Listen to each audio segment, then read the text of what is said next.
The controversial wildfire hazard map may soon be repealed as it's finally passed the Senate, now making its way to the Oregon House. Plus, attorneys who are representing the students who had their visas taken away are demanding answers from the Department of Homeland Security. We're waking up with a little bit of a different weather across the region this morning. Clear skies and cool temperatures to the west and some lighter showers areas over east side. We'll take a closer look at what you can expect for your midweek coming up in just a bit. Live, local, late breaking. This is NewsWatch 12 this morning. Good morning. It is 6 o'clock on April 23rd. Welcome to NewsWatch 12 this morning. I'm Brinkley Hill. We're checking in with Storm Tracker 12 meteorologist Sarah Kress to see what we can expect from our Wednesday morning. Oh yeah, Wednesday morning waking up. It's a little bit different for a few areas across the region. So let's start into the Rogue Valley. This morning it's chilly. We're dealing with clear skies into the 30s as you're heading out to the bus. So definitely bundle up this morning. By the time you're heading home, clear skies will continue. Plenty of sunshine to go around, and we'll be up into the 70s today. But right now, taking a look out at Gold Beach, into the 40s this morning, and we'll see breezy winds along the coast today as well. But they'll be joining the west side areas with some clear skies today. But tracking out this morning on radar, we are dealing with lighter showers into eastern Siskiyou County, into southern Klamath and Lake County as well. And a bit of clouds is for this morning. Areas over east side into Northern California will deal with mostly sunny to partly cloudy skies for your Wednesday. But around the region, those temperatures still feeling pretty mild for us. It'll be even a bit warmer today. Areas over west side, a high of 74 from Medford and Grants Pass, into the 60s along the coast. Over east side into Northern California, temperatures into the 60s as well. So it is looking rather pleasant for us. Now we are tracking more widespread showers to end out our week. So coming up at our next forecast, we'll take a closer look at what we can expect in the days ahead. On our fire watch this morning, the Oregon Senate passing a bill that repeals the state's controversial wildfire hazard maps. NewsWatch 12's Rocky Walker looked more into the bill and spoke to those who passed it. Senate Bill 83A, having received a constitutional majority, is declared passed. This was the moment Senate Bill 83 was passed, getting rid of the wildfire hazard map, a map that created contention. A mapping model that assigns a hazard designation to a property without factoring in anything about the specific characteristics that exist on that property can't work. That contention specifically affecting our region. Since the majority of those 106,000 impacted Oregonians are within my and the senator from Southern Oregon's district, I urge your aye vote. In a decision getting unanimous support across the aisle after numerous failed attempts, the bill to repeal the map was passed. This is kind of an I told you so, but I think we all realized that we needed to repeal, and frankly, politically, those that would have been in opposition realized that they needed to repeal. A room full of contention for the bill in Josephine County earlier this year. Residents showing their frustration for the bill's effects on them. I've seen the new map.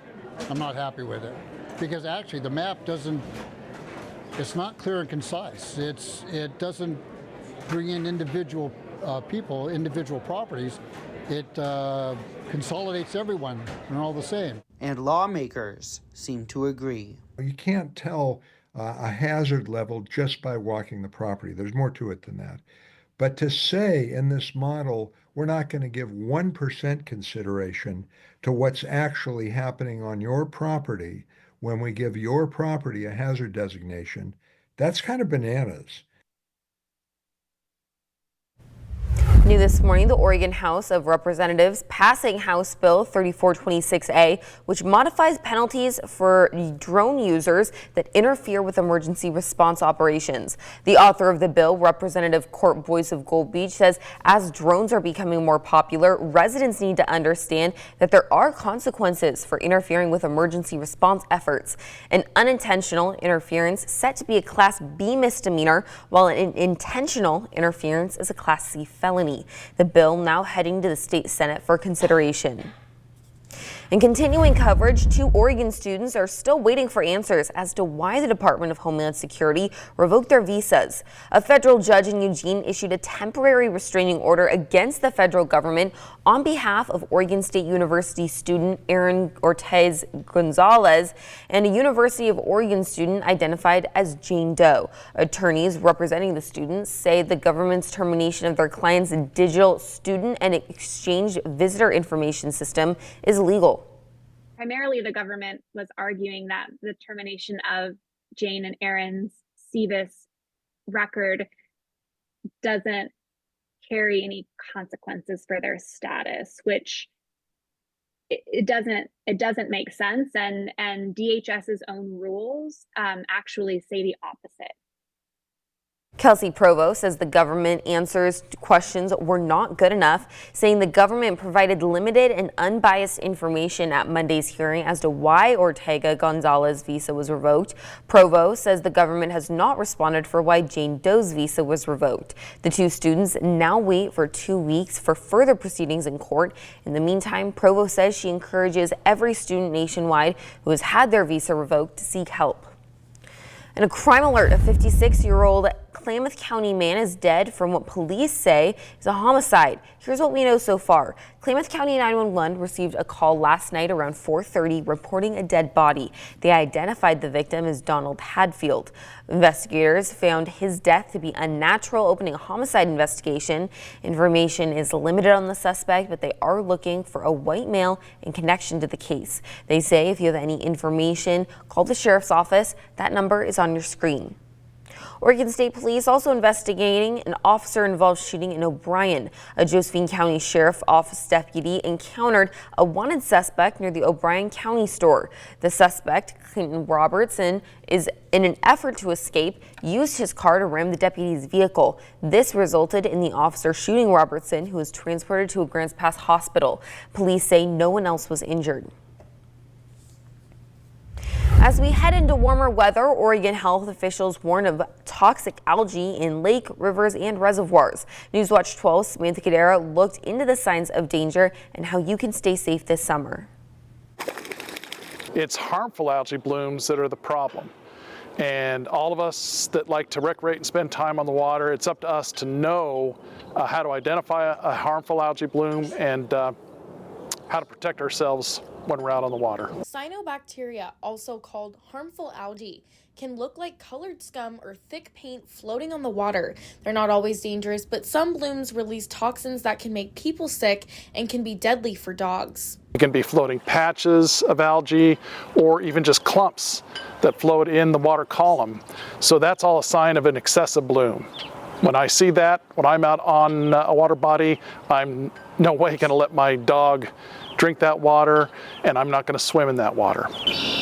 Blooms can show up anywhere in the water, especially in late spring and summer, but they're not always obvious, and sometimes the damage is done before people even know it's there. It's best to seek the coldest water and the movingest water that you can, because those are areas that tend to be less likely to have those blooms. Symptoms in pets or wildlife can include vomiting, weakness, or even signs of liver failure. And humans can also get sick if exposed, especially young children. Officials say avoid foamy or smelly water and always check for advisories before heading out. And it's important to know that not every lake is tested. Again, reiterating the need to learn how to protect yourself, how to identify them. Reporting in Central Point, I'm Samantha Cadera. Starting tomorrow night, the eastbound lanes of Barnett Road will be closed from Black Oak Drive to Murphy Road. If you take a look at your screens, you can see where that closure is happening and the alternative routes to take. Construction happening from April 24th to May 1st, overnight from 8 p.m. to 6 a.m. The Oregon Department of Transportation and state leaders gathering to recognize National Work Zone Awareness Week. In 2023, Oregon had over 500 work zone crashes, causing nearly 600 injuries and 10 deaths. ODOT asking for Oregonians to be more careful when they are driving on the road to prevent accidents from happening. Drivers are increasingly more distracted as they travel through our work zones, and we need to do something to change the culture around driving in these areas. These aren't statistics, these aren't just stories, these are people's lives, these are families. Checking in with gas prices around the region, a gallon of gas has fallen by 6.4 cents in the last week. That's according to Gas Buddy. Josephine and Jackson County are seeing gas prices around $4.05 a gallon. Curry and Klamath County have the cheapest gas around $3.86, and Lake County is sitting around $4. Siskiyou County residents are seeing around $5 at the pump. The Oregon state average currently sitting at $3.87. City of Klamath Falls has announced that the public porta potties at Mills Kiwanis Park has been vandalized and not available for use. The porta potties will be closed until a replacement is installed. The city says that this kind of vandalism not only affects the residents who use the porta potties, but it takes up taxpayer money and resources that could have been put towards other services for the community. If you have any information on the vandalism, the city is asking you to contact the Klamath Falls Police Department. As we're looking at the next couple of days, wet weather is returning to the region and a bit of a cool down is on the way as well. We do have the chance for a possible shower over into the Klamath Basin today. Mainly is going to be into southern Lake County, possibly over into Klamath as well. But we'll be tracking more chances for isolated showers tomorrow. But a bigger chance tomorrow is going to be areas over to the west. And we're also keeping a close eye for some thunderstorms to develop as well. Those showers become more widespread into our Friday. So I'll go into a bit more details coming up in about 7 minutes.